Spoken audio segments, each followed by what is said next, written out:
Hola mis queridos developers, bienvenidos sean todos a este nuevo video en el cual vamos a hablar de una herramienta increíble conocida como GraphQL. Bueno, ya es una herramienta bastante conocida, de hecho ustedes pueden encontrar bastantes videos en YouTube hablando del tema. Sin embargo, ya que vamos a empezar a hablar de este tema aquí en el canal, no quería dejarla pasar la oportunidad de hacer una definición de esta herramienta.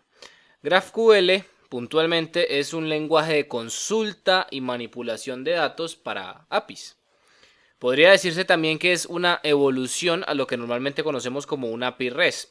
Inicialmente fue desarrollado por Facebook, esto por allá en el año 2012, pero desde 2015 es totalmente libre y desde 2018 hace parte de la recién establecida Fundación GraphQL, que a su vez es una hija, por decirlo de alguna manera, de la Fundación Linux. Como ya sabemos, en este mundo digital en el que cada día existen más y más aplicaciones, lo más común es que estas aplicaciones de una u otra manera cuenten con una API REST, ya sea una API REST privada o una API REST pública.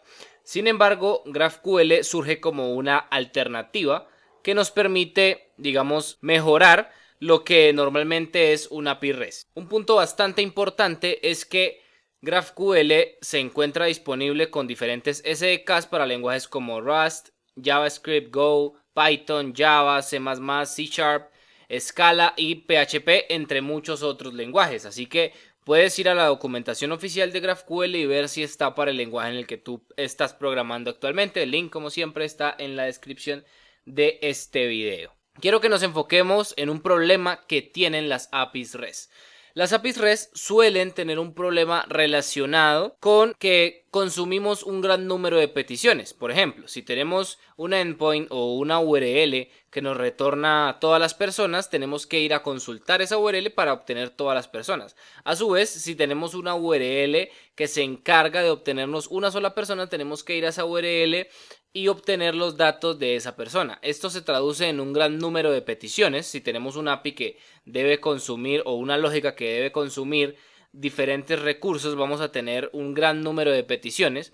Además, puede que se dé también el exceso de datos. ¿Por qué? Con REST nosotros no podemos personalizar la respuesta. Es decir, si definimos que un endpoint o una URL me retorne un objeto de tipo persona y ese objeto de tipo persona está compuesto por ID, nombre, dirección y teléfono, siempre voy a obtener estos datos. Yo no puedo personalizar la respuesta para decirle en esta petición únicamente envíeme o retórneme el ID y en esta otra petición solo el ID y el nombre. Si quiero hacer esto, es necesario que construya otro método en mi API y a su vez va a existir otro endpoint que se va a encargar de hacer este proceso. Podríamos decir que el gran número de peticiones combinado con este posible exceso de datos se puede traducir en un alto consumo de recursos. Y aquí es donde GraphQL se presenta como una solución. ¿Por qué? Por ejemplo, a diferencia de REST, GraphQL solo tiene un endpoint. Nosotros tenemos solo una URL y es hacia esa URL que estamos enviando distintos parámetros que nos van a permitir consultar lo que nosotros necesitemos. Y este es el siguiente punto. Obtenemos solo lo que necesitamos. Nosotros podemos personalizar nuestras peticiones para que retornen la información específica que nosotros necesitamos. No tenemos que obtener toda la información de un endpoint o todos los datos de un objeto, sino que podemos especificar cuáles son los datos específicos de ese objeto que necesitamos para esta transacción puntualmente. Como resultado, tenemos un entorno que está totalmente unificado a través de un solo endpoint y además es óptimo porque podemos personalizar la cantidad de datos que van a pasar por nuestra aplicación o por las diferentes peticiones que nosotros hagamos. Cabe aclarar que en GraphQL solo existen tres tipos de peticiones. Por un lado están las consultas a la API que se encargan de obtener información sobre datos que pueden estar en una base de datos que ya existen. Están las mutaciones, que son básicamente para realizar modificaciones. Por ejemplo, si queremos guardar un objeto, ahí vamos a utilizar una mutación. Y también están las suscripciones, que detectan automáticamente cambios y así podemos tener en tiempo real el resultado de esas operaciones. Por ejemplo, podemos suscribirnos a un endpoint de personas y cuando se agregue una nueva persona, este endpoint va a disparar hacia nuestro código una petición o una respuesta más bien, y de esa manera podemos tener en tiempo real actualizadas nuestras aplicaciones. Entonces ya sabemos, esos son los tres tipos de operaciones que vamos a encontrar. Pasamos a lo que se conoce como SDL, que es Schema Definition Language. Esto es básicamente la forma en la que nosotros vamos a mapear nuestros diferentes objetos en GraphQL. Por ejemplo, aquí en la parte derecha vemos que tenemos mapeado un objeto del tipo to-do, que esto se traduce como tarea. Esta tarea tiene un tipo ID. Ese tipo ID también tiene un tipo nombre que es de tipo string, el tipo ID es de tipo ID y todo esto hace parte de un lenguaje supremamente complejo que tiene su propia estructura, sus propios tipos de datos y su propia forma de especificarlo. Cuando hagamos el ejemplo práctico, que es el siguiente video que vamos a estar subiendo, ahí vas a aprender a hacer esto.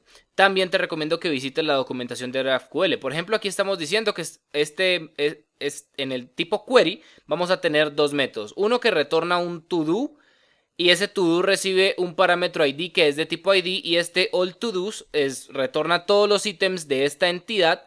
Pero adicional, aquí estamos especificando que es un array de to-dos. Además tenemos el tipo mutation, como les había dicho, estos son los tipos de operaciones, query y mutation. Uno de estos es una to-do que se encarga de guardar una nueva tarea y el otro es para remover una tarea. En este ejemplo no hay ninguna definición de suscripción y aquí vemos como en Schema nosotros definimos cuál hace parte de query y cuál hace parte de mutation.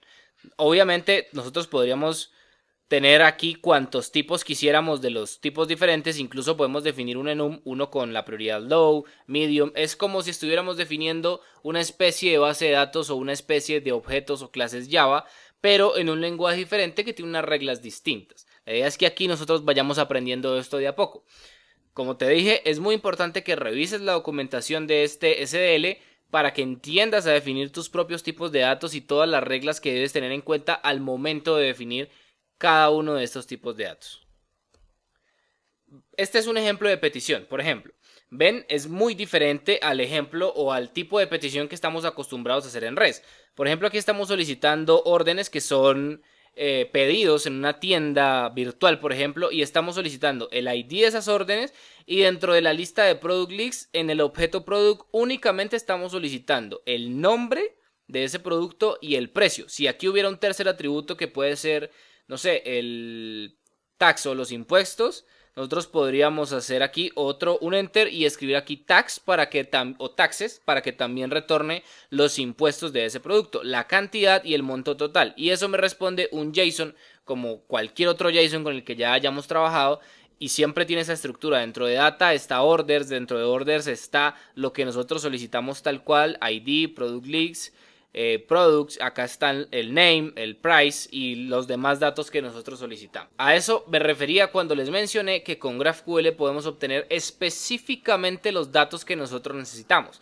En resumen, podríamos decir que tenemos una herramienta que es altamente óptima, que me permite personalizar la información que yo voy a recibir y adicional a eso tenemos una herramienta que es muy robusta, que tiene su propio lenguaje de definición de datos, si lo podemos llamar de esa manera, y además tiene una comunidad gigante que lo respalda y vale la pena aprender esta herramienta llamada GraphQL. El próximo ejemplo vamos a hacerlo utilizando GraphQL con Spring Framework y también lo vamos a estar utilizando con Apollo en una aplicación que vamos a crear con JavaScript. Espero que te haya gustado el video que viste, eso era todo lo que tenía que decirte. En definición puede que sea bastante sencillo, pero GraphQL es complejo desde el punto de vista de la robustez que nos puede llegar a ofrecer.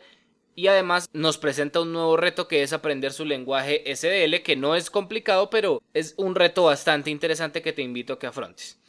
Recuerda que puedes seguirnos en nuestras diferentes redes sociales, de esta manera podemos seguir creciendo esta comunidad que no ha parado de crecer desde hace ya 3 años, más de 3 años que la fundamos. Hay varias formas de apoyarnos si quieres hacerlo, una de ellas es adquirir nuestro ebook que cuesta $4.99 y te entrega 2 beneficios de por vida.